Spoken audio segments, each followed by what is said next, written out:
Adik-adik, mari kita belajar kelas 5 subtema 2 pembelajaran 3.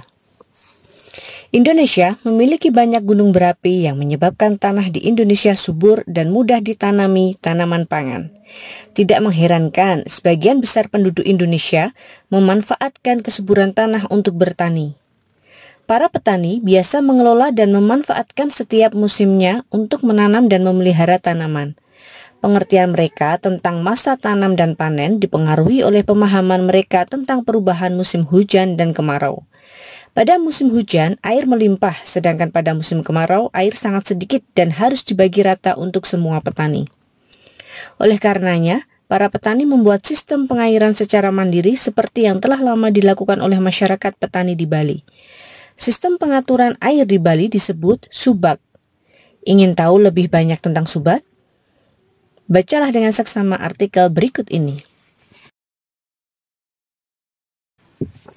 Sistem irigasi subak. Subak merupakan sekumpulan petani di Bali yang mengelola sistem irigasi yang ada di sebuah kawasan persawahan. Kawasan persawahan itu biasanya dibatasi oleh kenampakan alam seperti sungai, jurang, atau kenampakan lain yang jelas terlihat. Satu kelompok subak biasanya memiliki satu sumber air yang mengalir ke sebuah sungai yang melewati atau berada dekat dengan persawahannya. Para anggota kelompok subak menggunakan sistem gotong royong dan saling bantu dengan cara meminjam air, bukan utang piutang. Dengan demikian, setiap anggota harus bertanggung jawab terhadap penggunaan air juga terhadap petani lain sesama anggota subak. Sistem irigasi subak dipimpin oleh seorang pengatur yang disebut pekaseh atau klian subak. Para pekaseh bekerja sama dengan para kepala desa dan perangkat desa dalam menjalankan tugasnya.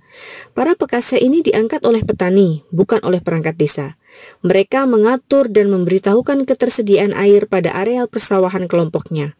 Apabila kekurangan air, sistem pinjam air dijalankan agar semua petani mendapatkan air yang cukup untuk sawahnya. Sistem irigasi subak dibangun oleh masyarakat Bali sejak beratus tahun lalu sebagai sumber kemandirian masyarakat dalam mengatasi persoalan air irigasi. Semua persoalan pertanian dibahas secara musyawarah dan perencanaan yang baik, termasuk di dalamnya membahas rencana pengairan, cara menjaga kualitas air, jumlah air yang akan dialirkan, dan waktu pengairan, termasuk siapa saja yang akan melakukannya. Subak tidak hanya memperhatikan sistem irigasi, tetapi juga memperhatikan asas kerjasama dengan keadilan dengan menggunakan sistem meminjam air kepada anggotanya. Dengan demikian, tidaklah mengherankan jika pada tahun 2012, subak diakui sebagai salah satu warisan dunia oleh UNESCO, United Nations Educational, Scientific and Cultural Organizations. Pengaturan ini menjadi sebuah kebanggaan bagi bangsa Indonesia. Nah, adik-adik, berdasarkan bacaan di atas, lakukanlah kegiatan berikut. 1. Tentukan pokok pikiran dan informasi penting dari bacaan dengan menggunakan tabel di bawah ini. Paragraf ke-1, subak merupakan petani di Bali yang mengelola irigasi sawah. Informasi penting, satu kelompok subak biasanya memiliki satu sumber air. Para anggota kelompok subak menggunakan sistem gotong royong dan saling bantu. Setiap anggota harus bertanggung jawab terhadap penggunaan air juga terhadap petani lain. Paragraf kedua, pikiran utamanya, pemimpin sistem irigasi subak disebut pekaseh atau klin subak. Informasi pentingnya, para pekaseh bekerja sama dengan para kepala desa dan perangkat desa. Para pekaseh diangkat oleh petani.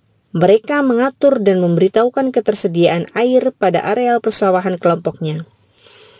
Paragraf ketiga, pikiran utamanya, sistem irigasi subak telah ada sejak beratus tahun lalu.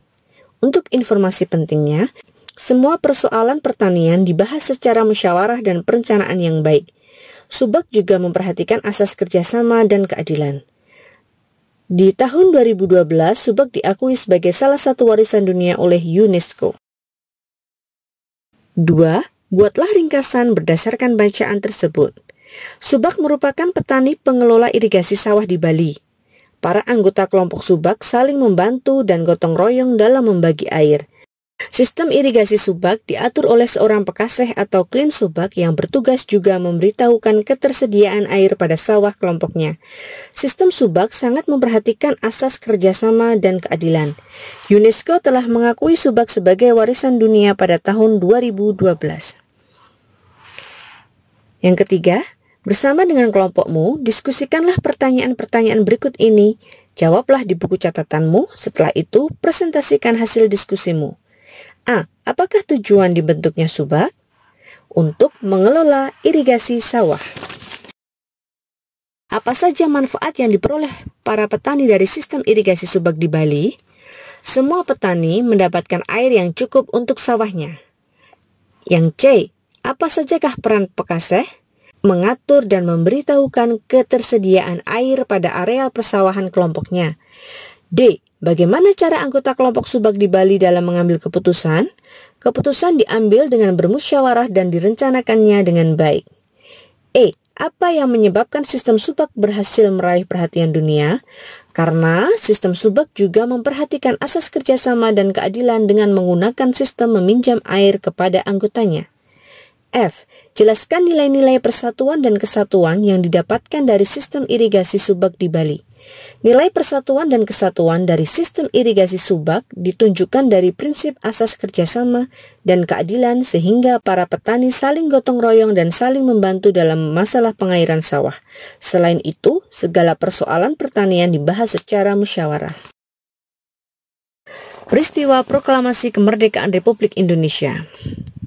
Proklamasi Kemerdekaan Indonesia sebetulnya merupakan bagian dari pidato proklamasi yang disampaikan oleh Insinyur Soekarno sebagai wakil bangsa Indonesia.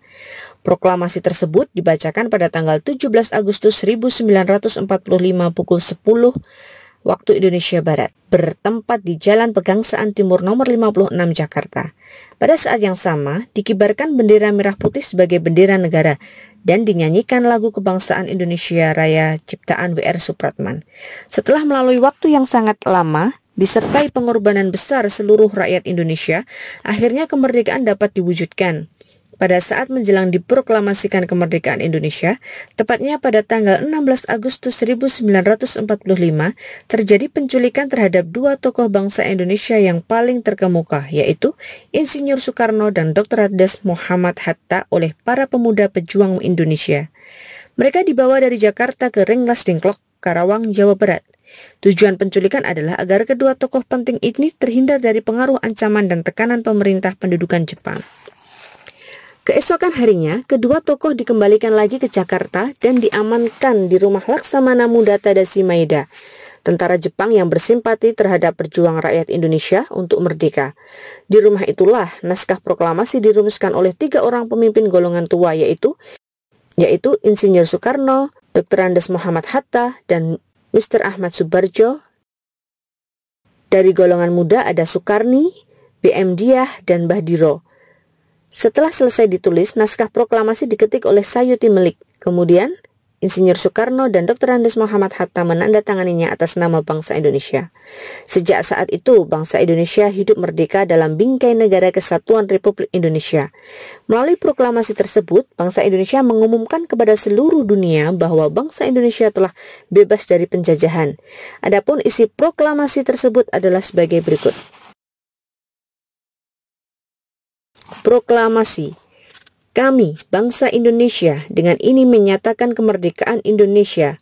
Hal-hal yang mengenai pemindahan kekuasaan dan lain-lain diselenggarakan dengan cara seksama dan dalam tempo yang sesingkat-singkatnya. Jakarta, 17 Agustus 1945, atas nama bangsa Indonesia, Soekarno-Hatta. Mengapa bangsa Indonesia perlu melakukan proklamasi kemerdekaannya? Agar Indonesia terbebas dari penjajahan dan diakui oleh seluruh dunia sebagai negara berdaulat. 2. Apakah akibat dari peristiwa proklamasi kemerdekaan terhadap kehidupan bangsa Indonesia? Kehidupan bangsa Indonesia tidak lagi diwarnai pertumpahan darah, kerja paksa, dan pajak yang tinggi seperti pada masa penjajahan. Yang ketiga, bagaimana nilai-nilai persatuan dan kesatuan diterapkan pada peristiwa tersebut? Nilai persatuan dan kesatuan ditunjukkan dari kerjasama antara tokoh-tokoh Indonesia dalam mengupayakan proklamasi kemerdekaan. Selain itu, terwujudnya proklamasi kemerdekaan sendiri tidak lepas dari seluruh rakyat yang bersatu melawan penjajah. Ayo berlatih. Pada halaman 75 disajikan beberapa soal latihan yang harus teman-teman kerjakan. 1. Jelaskanlah nilai-nilai persatuan dan kesatuan yang ditunjukkan masyarakat Bali melalui sistem Subak. Nilai persatuan dan kesatuan dari sistem irigasi Subak ditunjukkan dari prinsip asas kerjasama dan keadilan, sehingga para petani saling gotong royong dan saling membantu dalam masalah pengairan sawah. Selain itu, segala persoalan pertanian dibahas secara musyawarah. Yang kedua, jelaskanlah contoh kegiatan ekonomi masyarakat yang tinggal di daerah pantai. Nelayan yang menangkap ikan, petani yang memanfaatkan air laut untuk membuat garam, pedagang yang menjual ikan, pelaku usaha yang membuat kerajinan dari kerang untuk dijual, jasa persewaan perahu, dan masih banyak yang lainnya. Yang ketiga, jelaskan secara singkat peristiwa proklamasi kemerdekaan Republik Indonesia 17 Agustus 1945. Setelah sempat diculik ke Rengas Dengklok pada 16 Agustus 1945, Insinyur Soekarno dan Mohatta akhirnya dibawa kembali ke Jakarta, tepatnya di rumah Laksamana Muda Maeda pada tanggal 17 Agustus 1945. Bersama dengan Ahmad Subarjo, Insinyur Soekarno dan Mohatta merumuskan naskah proklamasi. Naskah proklamasi kemudian diketik oleh Sayuti Melik dan ditandatangani oleh Insinyur Soekarno dan Mohatta, bertempat di Jalan Pegangsaan Timur nomor 56 Jakarta. Akhirnya naskah proklamasi tersebut dibacakan oleh Insinyur Soekarno pada pukul 10. Yang keempat, tahukah kamu mengapa golongan pemuda meminta Insinyur Soekarno dan Dr. Andes Muhammad Hatta untuk membacakan teks proklamasi kemerdekaan Republik Indonesia? Agar bangsa Indonesia segera terbebas dari penjajahan. Yang kelima, apakah manfaat yang diperoleh rakyat Indonesia dengan adanya peristiwa proklamasi kemerdekaan Republik Indonesia? Kehidupan rakyat Indonesia menjadi lebih sejahtera karena tidak ada lagi pertumpahan darah, kerja paksa, dan pajak yang mencekik.